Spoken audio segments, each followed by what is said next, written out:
What's up, everybody? You click on a video, you're curious at least. There's a couple of things that try to get into here. I don't want to bore you. I don't want to be a really long video. Just gonna cover some basics. Now, you went, got yourself a Nitrous kit, or you're thinking about getting a Nitrous kit. You don't know what to get. You don't have the first clue about it. You're scared.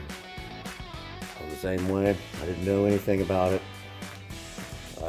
A lot of research online. There's a lot more information now than there used to be. So we're going to cover basically just three basics: air, fuel, and spark. Thing that we're going to cover is going to be the air. You're either going to be running a plate system, or you're going to be running like a fogger type system. It's going to have they're shark nozzles, what they are, basically like a direct injection type deal, or it goes inside your intake tube with the shark nozzle. The fuel and the nitrous come out of one port. For turbo application, that's what I would run, and I would run it right on the turbo itself.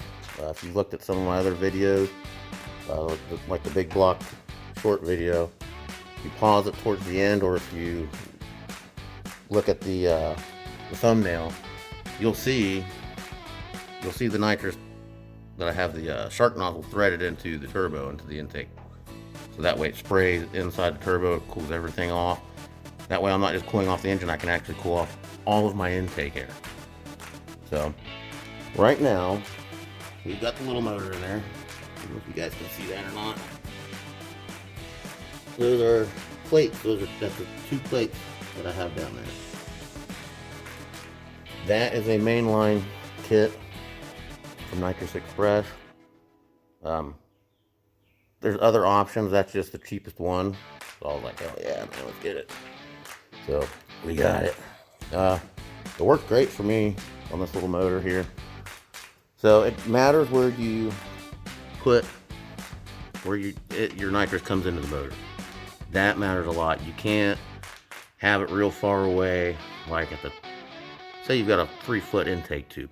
You can't be putting that thing all the way at the end of the tube, because by the time the nitrous gets to the motor, it's just hot air and fuel.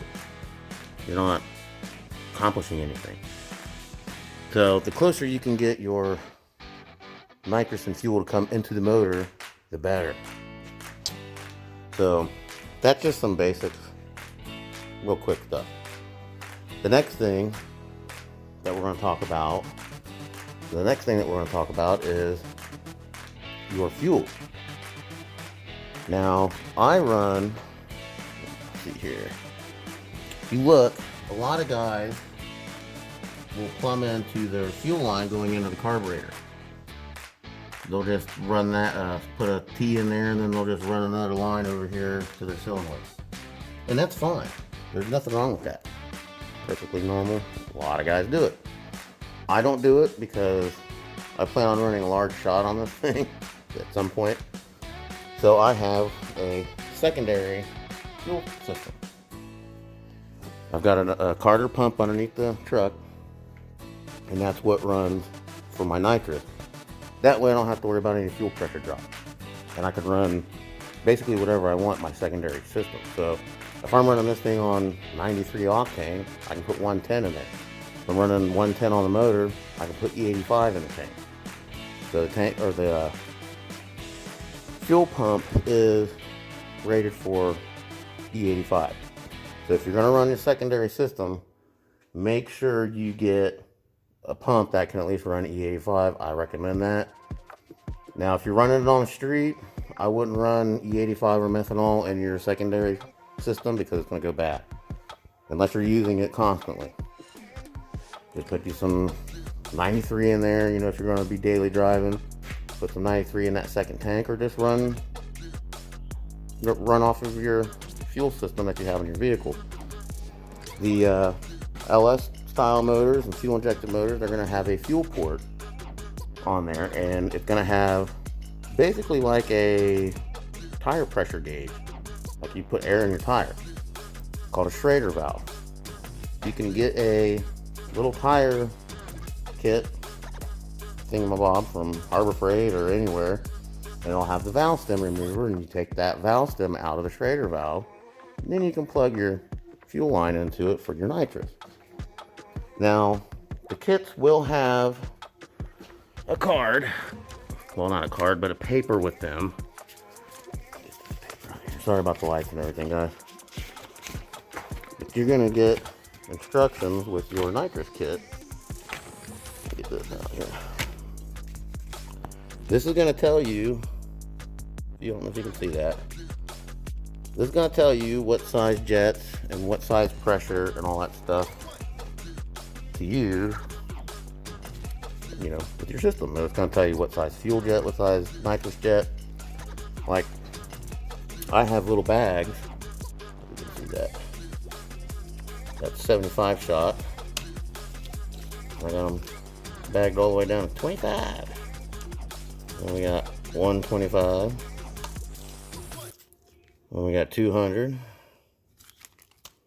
We got a 150. And then I got another bag. Another bag is just full of random jets. So I can jet all the way up to whatever. If I'm running 2 kits, they support 250 a piece. So we could put 500 on there for one. This is a shark nozzle. These bad boys are like freaking 80 bucks now, which is retarded. Sorry, ridiculous. But if you look, let me get the focus. I don't know if you guys can see that, but there's a, there we go, like an orifice in here. So the fuel will come down one side, and then when the nitrous comes out, the fuel is actually coming out in front of the nitrous. So when the nitrous sprays, it sprays the fuel everywhere with it. It atomizes everything all together. It does everything for you all at once. Now, that's what I would use, like if I'm going to put it on my truck, which I'll show you guys here in a few minutes, or a minute or two. You know, I'll show you where you would put that, and that's what I would use on that truck. But obviously, it's not going to have a carburetor on it because it's 2003 with the 6 liter. So there's tons of options, all kinds of stuff you can do with it. Now on to the last one. Spark plug wires, distributor, coil, all have to be in tip-top shape. A1. No skimping on that. You cannot skimp on your electrical because you will blow your truck or your car up. It will go kaboom! And you're like, what the hell happened? Make sure that you got all your electronics are in really good shape. Everybody's firing on all cylinders. Because you don't want to blow your stuff up because you got some dead spark plugs, or you got a bad ignition system, or it's missing. Because if you dump 250 shot worth of nitrous, or even 150 shot down a dead hole when the spark plug's not firing, when that nitrous and that fuel finds ignition source is when stuff blows up. So, and you have to pull timing out. The card will tell you, exactly how much timing to pull out. I think it's like 2 degrees for every 50 horsepower worth of nitrous. So I pull about 3 degrees just to be safe. Not gonna hurt nothing. So I'd rather be a little safe than blow my stuff up. So that's just the basics. It gets a lot more in depth than that. I do not run E85 or anything like that in my secondary tank. I run methanol. I only run it when I'm racing. When I get home, I drain the tank, I put a little bit of gasoline in there, and I'll disconnect my solenoids and I'll hit the button until gasoline comes out.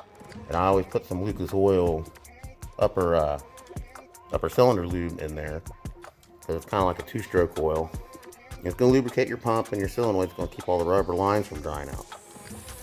Anybody that runs methanol, you know that stuff. You guys do 85, you already know. Clean your tanks out. One more thing that I'll show you. If you're going to be running like on the street or something or whatever, I guess it doesn't matter. If you're at the racetrack, I guess you don't have to, but I run a bottle heater. So I'll heat up my bottle. It's wired in there. That comes on with the ignition, and I can turn it off separately, but I just leave the switch on. You can get that, keep your bottle hot. Like say you got a daily driver, you want to have it to where when you start your car, bottle heater comes on. You put 2 of them on there if you want. They make them better than that, make jackets and everything for them. But mine's just for racing, so that way I get my tank hot, I get my bottle hot up to temperature and up to pressure. I have that little heater that stays on. Doesn't pull anything. You know, I got a battery in the truck and I got an alternator, so that way that stuff stays on all the time.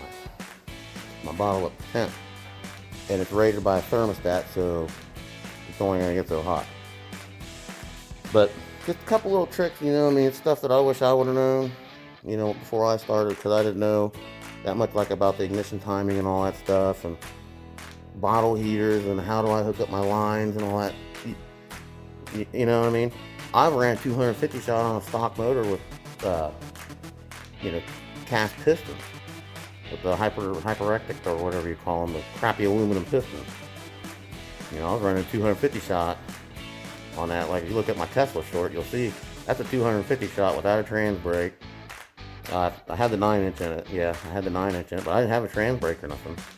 With a little 600 Edelbrock with a dual plane intake and cast iron cylinder head. Stock motor, stock bore, stock stroke, stock cylinder head. Threw some plugs in it with a kit, and we went down the track, man. Had a blast with that thing. Went like mid-11s or something. So you can do it. Gonna have fun. So either you can go nitrous or you can go turbo, and put all of this crap that you see on the skid and some other stuff over there with the headers that I made, and run turbo. Oh my god. Full return runs. We're gonna start. We'll do that some other day. But I just want to give you guys a basic on that. You know, go out here and have some fun, man. Go buy some nitrous kit that you want. You know, get what you want there, and go have some fun. That's what it's all about. That's what I do, man. I have more fun with this little 305 on nitrous than I was with my big block in here, twin turbo, which is getting ready to go back in. But I have more fun with this little motor here, man, because everybody's like, that's a 305. I'm, hell yeah, it's a 305, dude. It runs great. But anyway, so yeah, I mean, that's it. So thanks for watching, guys. See you later.